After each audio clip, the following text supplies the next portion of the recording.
Hello everyone, welcome to another video of Anyplanner. खैर, आज मैं एक्सप्लेन करने जा रहा हूँ नारुतो शिपुडन का एपिसोड नंबर 262। जिसने भी पिछले एपिसोड को नहीं देखा है वो जरूर जाकर देख लेना। उसमें क्या ही खतरनाक डायलॉग दिया था गारा ने। वैसे क्या तुम गेस कर सकते हो कि पहला बैटल किसके बीच होगा? अगर तुम्हें इसके बारे में जरा सा भी जानकारी नहीं है तो एंड तक जरूर बने रहना। तो चलिए शुरू करते हैं बिना किसी देरी के।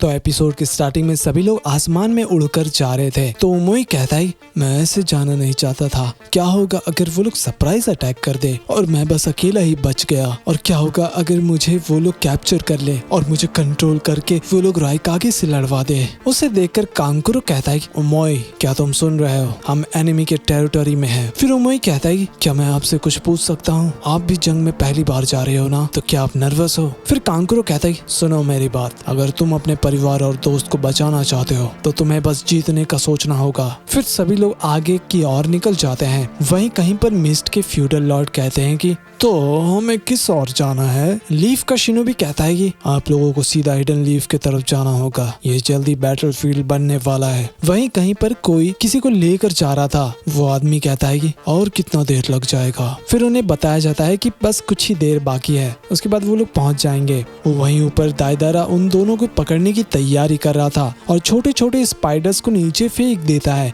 जिसके वजह से नीचे धमाका होना शुरू हो जाता है। तभी हम देखते हैं कि वो स्पाइडर युगा के कंधे पर जाकर गिर जाता है और फिर वहाँ पर एक धमाका होता है और उसका खेल खत्म हो गया था। ये आवाज लीफ के शिनोबीज को सुनाई देता है जो इंटर लेकर जा रहे थे। तो इंसेक्ट यूजर कहता है कि ठीक है, मैं अपने जोत्सु के पावर को और बढ़ाता हूँ। वहीं ऊपर हम देखते हैं कि बहुत सारे इंसेक्ट्स आ रहे थे दाइदारा के पास। तो उनके साथ जो सेंसरी निंजा था वो अब उनका पता नहीं लगा पा रहा था क्योंकि नीचे बहुत सारे इंसेक्ट्स थे। दाइदारा बोलता है कि हालांकि ये आर्ट को वो लोग नहीं रोक सकते। फिर दाइदारा ढेर सारे बैट्स को छोड़ देता है और वो बैट्स जाकर एक लीफ शिनोबी को उड़ा देता है। फिर हम देखते हैं वो इंसेक्ट यूजर को। वो बेचारा काफी ज्यादा थक चुका था, उसे समझ नहीं आ रहा था। फिर वो स्क्रोल को निकालता है और जितने इंसेक्ट्स होते हैं ना उनको दे देता है ताकि वो लोग वो स्क्रोल को सही जगह पहुंचा सके। लेकिन तभी वहाँ पर दाइदारा का वो बैट आ जाता है और उसे खत्म कर देता है, वो भी एक धमाके के साथ। फिर हम देखते हैं कांकुरो के टीम को। वो कहता है कि सभी लोग मेरे पास आओ, हम लोग एनिमी के टेरिटरी में हैं और हम यहाँ पर मिनी कैंप बनाएंगे ताकि सरप्राइज अटैक कर सके। उमोई तुम जाकर पेपर स्कूल आसपास लगा दो और साई तुम ऊपर जाकर नजर रखो। फिर ऐसे करके कांकुरो सबको कोई ना कोई काम दे देता है। फिर एक लीफ का निंजा कहता है कि रिलैक्स, मैं एक सेंसरी टाइप निंजा हूँ, तुम लोगों को कुछ भी नहीं होगा। तो सब लोग बोलते हैं कि बेवकूफ जैसा बात मत करो, हम लोग जंग में हैं। तो वो लीफ का शिनोबी कहता है कि हाँ मुझे पता है, इसलिए तो मुझ जैसे एलीट निंजा को चुना गया है। वैसे कुछ और काम है तो बताओ। कांकुरो बोलता है कि काबुटो एक फॉरबिडन जुत्सु यूज कर रहा है, उसका नाम रीएनिमेटेड निंजुत्सु है जो मरे हुए इंसानों को भी जिंदा कर सकता है। अगर तुम उसे मारना भी चाहोगे तो उसे कुछ भी नहीं होने वाला, चाहे तुम काबुटो को भी रोक लो कोई फर्क नहीं पड़ेगा। फिर हम देखते हैं कि काबुटो आंखों को पकड़ कर रखा था। ये सांप का चेला कुछ ना कुछ कांड करता ही रहता है। वहीं हम देखते हैं सभी कंपनी के कैप्टन अपने अपने रास्ते जा रहे थे अपने आर्मी को लेकर। उधर कांकुरो पूरी तैयारी कर चुका था। कांकुरो बोलता है कि क्या हो गया तुम्हें? फिर वो सेंसरी टाइप निंजा कहता है कोई किसी टाइप का जैमिंग जुत्सु यूज कर रहा है और वो हमारी तरफ आ रहा है। एक्चुअली वो अपना इंसेक्ट यूजर था। फिर हम देखते हैं कि वो बेचारा जमीन पर गिर जाता है। ये देखकर सेंसरी निंजा कहते हैं रुको, ये तो आबुरामे क्लैन से है, मैं इसे लेकर आता हूँ। कांकुरो से जाने से मना भी करता है लेकिन वो नहीं सुनता है। फिर कांकुरो हियुगा शिनोबी को बोलता है कि जरा चेक करके बताओ कुछ गड़बड़ तो नहीं है। और वो कहता है कुछ तो गड़बड़ है, उसे वहाँ से हटने के लिए कहो। लेकिन अब बहुत ही देर हो चुका था। वो इंसेक्ट शिनोबी को साहसोरी कंट्रोल कर रहा था और अब वो लोग फंस चुके थे। फिर वो इंसेक्ट यूजर लीफ के शिनोबी को पकड़ लेता है और अचानक उसके तरफ दौड़ने लग जाता है। हियुगा शिनोबी कहता है कि उसके पॉट में कुछ तो है, हमें सावधान रहना होगा। तभी वहाँ पर धमाका होता है, वो भी बहुत ही बड़ा। और भाई ये सब कुछ अपना साई ऊपर से देख रहा था।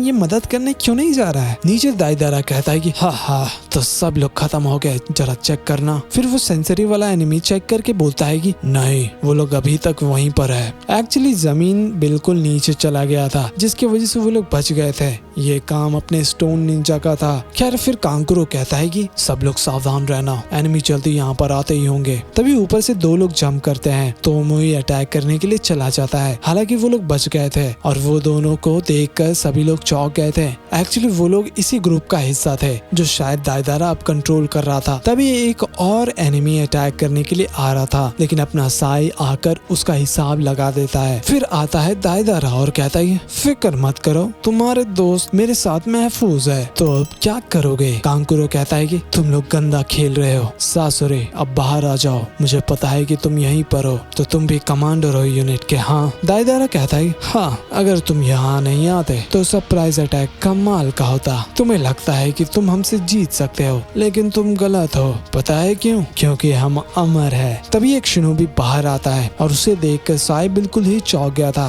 फिर वो कहता है कि भाग जाओ, हमें कोई नहीं हरा सकता छोटे भाई। ये सुनकर ओमोई भी चौंक गया था कि ये साई का भाई है, और अगर ये बात है तो मैं किसी को माफ नहीं करने वाला। फिर सभी लोग चले जाते हैं एक दूसरे से लड़ने के लिए। साई अपने भाई से लड़ रहा था और कहता है कि भाई तुम चले जाओ। दाइदारा कहता है तुम्हारा मूव तो अच्छा है, लेकिन अगर तुम मुझे छू भी लो तो कोई फायदा नहीं होने वाला। ओमोई अटैक करने के लिए आ ही रहा था। दाइदारा को लग रहा था कि वो क्या ही कर सकता है, लेकिन ओमोई सभी चाक्रा थ्रेड्स को काट देता है। ये देखकर अपना सासुर भी थोड़ा सा चौंक गया था कि वाह, इतना अच्छा स्वॉर्ड्समैन है ये। तभी कांकुरो सासुरी का चाक्रा थ्रेड को पकड़ लेता है और उसे अपने तरफ खींच रहा था। और फिर कांकुरो वो स्टोन निंजा को कहता है कुछ करने को। फिर वो पूरा एरिया को ऊपर ले जा रहा था, जिसके वजह से पहले दाइदारा जमीन पर आकर गिरता है और उसके बाद सासुरी भी उसके ऊपर गिर जाता है। थोड़ी देर बाद कांकुरो कहता है कि ये पहली बार है जब मैं तुम्हें इस रूप में देख रहा हूँ। सासुरी कहता है कि ये काफी क्लेवर मूव था, लगता है कि तुम पहले से काफी इम्प्रूव हो गए हो। कांकुरो कहता है वेल, मुझे आपसे ये सुनकर बहुत ही खुशी हुई मास्टर। सासुरी बोलता है मुझे कभी नहीं लगा था कि तुम बच जाओगे, किसी ने जरूर एंटीडोट बना कर दिया होगा, है ना? कांकुरो उस दिन को याद करके बहुत गुस्सा हो रहा था। और तुम कैसे बोल सकते हो जब सासुरी ने उसे कितनी बुरी तरह हराया था। और जब सासुरी बोलता है तुम्हें पता है कि मैं तुम्हारे पपेट्स का हर एक मूव कैसे जानता हूँ, क्योंकि ये सारे पपेट्स मैंने ही बनाया है। कांकुरो कहता है कि तो तुम जरूर legendary master of puppets the great Sasori of the red sand हो। फिर सासुरी कहता है फिक्र मत करो, अब खेल खत्म हो गया है, लेकिन इसमें 3 दिन लग जाएगा। फिर प्रेजेंट में कांकुरो कहता है तुम फिक्र मत करो, मैं वो सारा हिसाब आज चुकता करूंगा सासुरी। फिर वो एक स्क्रोल निकालता है जिस पर सासुरी लिखा हुआ था, और भाई उसके बाद अपीयर होता है सासुरी का ही एक पपेट। अब खेल में मजा आएगा। तो गाइस होप करता हूँ कि आपको ये एपिसोड पसंद आया होगा, और अगले एपिसोड में इस बैटल का फिनाले होने वाला है, तो उसे गलती से भी मिस मत करना। और जिसने भी वीडियो को लाइक और चैनल को सब्सक्राइब नहीं किया है, प्लीज इसे तुरंत जाकर कर दो। खैर मिलते हैं अगले किसी और वीडियो में, तब तक के लिए बाय बाय।